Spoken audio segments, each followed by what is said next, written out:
बच्चों, आज हम पढ़ेंगे सर्कल क्लास 10th का 10th चैप्टर। तो सबसे पहले हम देख लेते हैं कि सर्कल में क्या क्या चीजें, इसके पार्ट्स क्या क्या हैं और कितना इंपॉर्टेंट है ये। तो देखिए, जैसे मान लीजिए ये सर्कल है, तो इस सर्कल का ये हो गया सेंटर, या फिर हिंदी में इसको अगर बोले तो अपन हो जाएगा केंद्र। इसके बाद अगर इसके सर्कल के किसी भी दो पॉइंट को मिलाने वाली जो लाइन है, ये हो गई आपकी कॉर्ड, मतलब जीवा। ठीक है, ये वाला जो पोर्शन है यहां से लेके यहां तक, इसको हम बोलते हैं चाप, आर्क। इसके बाद ऐसी लाइन जो सर्कल के दो कोनों को सेंटर से होकर मिलाती है, उसको हम बोलेंगे डायमीटर, मतलब व्यास। और अगर सेंटर से लेके केवल यहां तक आती है तो वो हो जाएगी त्रिज्या, इंग्लिश में हो जाएगी रेडियस। इसके बाद में जो सर्कल है वो एंटी क्लॉकवाइज आपको शो करना है। तो ये सर्कल के कुछ इंपॉर्टेंट पॉइंट्स थे जिनके बारे में हमको आइडिया होना चाहिए। इसके बाद हम देख लेते हैं इसमें कि सर्कल जो टॉपिक है इसमें क्या क्या चीजें इंपॉर्टेंट है। तो सबसे पहली चीज, अगर किसी बाहर के बिंदु से हम इस पे एक ये लाइन खींचे इस तरह जो सर्कल को टच होके निकल जाए, तो इसको हम बोलते हैं स्पर्श रेखा। और इसका मतलब इसको इंग्लिश में बोलेंगे टेंजेंट। अगर ऐसी लाइन जो सर्कल को क्रॉस करती हुई निकले, तो ये दो जगह क्रॉस कर रही है यहाँ पर, तो ये हो जाएगी सिकेंट, और हिंदी में हम इसको बोलेंगे छेदक रेखा, है ना।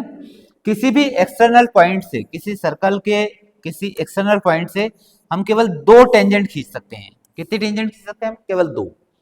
अगर आपसे पूछे कि सर्कल के बाहर वाले पॉइंट से आप कितनी सेकंड खींच सकते हैं, तो अपन इनफाइनाइट सेकंड खींच सकते हैं। कितने सेकंड खींच सकते हैं? इनफाइनाइट, अनंत। तो छेदक रेखा हो गई आपकी अनंत, और स्पर्श रेखा हो गई आपकी केवल दो। अगर आपसे कोई ये पूछे कि किसी सर्कल के एक एक्सटर्नल पॉइंट से सेंटर से होती हुई कितनी लाइन खींच सकते हैं, तो one and only one, one and only one, केवल और केवल एक, केवल और केवल एक। ये इंपॉर्टेंट ऑब्जेक्टिव के लायक चीजें थी। इसके बाद कुछ और चीजें अगर हम देखें इसमें ऑब्जेक्टिव के लिए ही, तो देखिए आपको ये पता होना चाहिए कि किसी बाह्य बिंदु से खींची गई दो स्पर्श रेखाओं की लंबाई बराबर होती है। The two tangents are equal from an external point. दो टेंजेंट अगर आपने किसी बाहर वाले पॉइंट से खींची है तो उन दोनों की लेंथ बराबर होगी, मतलब P A is equal to P B. एक आपको ये चीज ध्यान रखनी है कि ये जहां पर टच करती है इसको हम स्पर्श बिंदु कहते हैं, point of contact, point of contact. ये सेंटर के साथ 90 डिग्री का एंगल बनाती है, ये इसके साथ लंबवत होती है। ये कैसी होती है? त्रिज्या स्पर्श रेखा के साथ ये लंबवत होती है, लंबवत होती है, अर्थात ये 90 डिग्री का एंगल बनाती है। ये इसके ऊपर एल्टीट्यूड होती है, ये समकोण बनाती है। इस तरह के आपको ये ध्यान रखना है, ठीक है। अब देखिए, इस चैप्टर से इंपॉर्टेंट क्वेश्चन जो है वो केवल दो तरह के क्वेश्चन आते हैं। वो आएंगे आपके पास में टेंजेंट की लेंथ वाले, या फिर डिस्टेंस फाइंड करने वाले, या फिर उसकी रेडियस फाइंड करने वाले। जैसे एक क्वेश्चन हम देखते हैं कि आपकी बुक का क्वेश्चन है, क्वेश्चन किस नंबर पे है ये तो मुझे पता नहीं है, लेकिन आप इस क्वेश्चन को देखिए।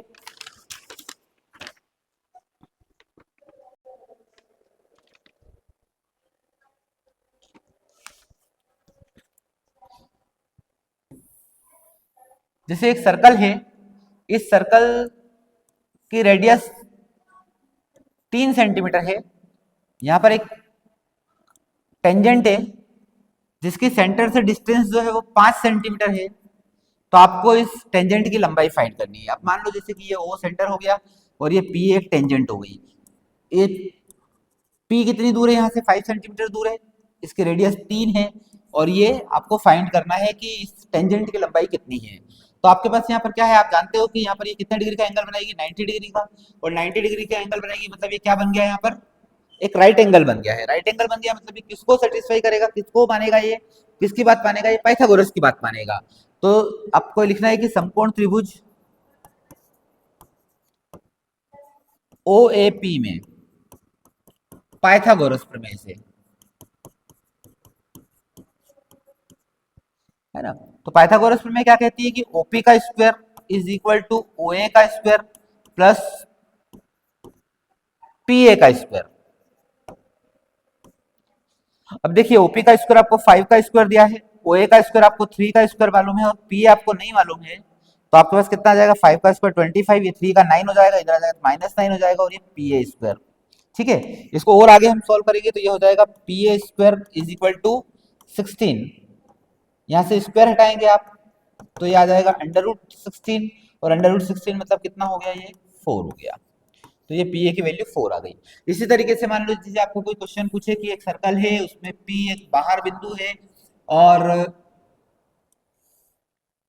इसकी O की जो डिस्टेंस है PO जो है वो 10 सेंटीमीटर का है और जो PA है ये 8 सेंटीमीटर है, तो आप इसके रेडियस फाइंड करो। तो आपको इसका मतलब इस बार इस राइट एंगल ट्रायंगल में क्या निकालना है, रेडियस निकालना है, OA निकालना है। तो यही लिखना आप बाय PGT पाइथागोरस थ्योरम के द्वारा, है ना, काई में इन ट्रायंगल OAP क्या हो जाएगा, OA स्क्वायर फाइंड करना है, OA square is equal to क्या हो जाएगा, OP square minus PA square, मतलब OP स्क्वायर 10 का स्क्वायर माइनस 8 का स्क्वायर, तो 10 का स्क्वायर आपको सबको पता है 100 होता है, -64 तो आ जाएगा 36। ये काई का आया OA स्क्वायर का, OA कितना हो जाएगा आपके पास में 6 हो जाएगा। बस ये इसी तरह के बेस्ड क्वेश्चन इस चैप्टर से आएंगे अभी भी, और एनुअल में भी इसी तरह के क्वेश्चन आएंगे। इससे ज्यादा इस चैप्टर में कुछ पूछने जैसा बनता है नहीं, तो आपको इतनी सी चीजें इसमें ध्यान रखनी है और इन्हीं पर आपको वर्क करना है। इसके बाद एक इम्पॉर्टेंट और थोड़ा सा टफ चैप्टर पड़ता है आपको कि कैसे क्वेश्चन आएंगे मेंसुरेशन से। तो मेंसुरेशन वैसे हालांकि बहुत इजी चैप्टर है अगर आपको फार्मूले याद है तो, वेरी सिंपल, अगर आपको फार्मूले याद है तो मेंसुरेशन और ट्रिग्नोमेट्री से इजी मैथ्स में कुछ नहीं होता है, और अगर आपको फार्मूले नहीं याद है तो फिर इन दोनों चैप्टर से टफ भी कुछ नहीं होता है, इन दोनों से मुश्किल भी कुछ नहीं है।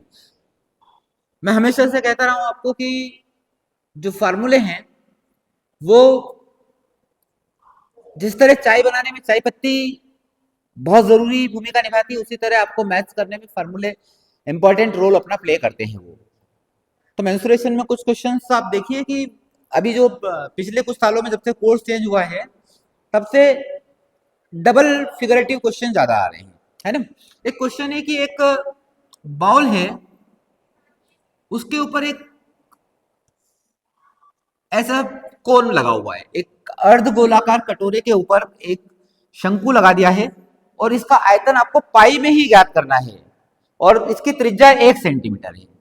इसकी त्रिज्या 1 सेंटीमीटर है, इसकी ऊंचाई भी 1 सेंटीमीटर है, मतलब यहां से लेके यहां तक ये 1 सेंटीमीटर है, इसकी रेडियस ये 1 सेंटीमीटर है और इसका मतलब इसकी ये वाली हाइट भी इसकी कितनी हो गई, 1 सेंटीमीटर हो गई। और इसका वॉल्यूम फाइंड करना है आपको, आयतन ज्ञात करना है। तो आयतन में क्या होगा कि आप इन दोनों का आयतन निकाल लीजिए। आप मान लीजिए कि आर्टिकल एक खिलौना है,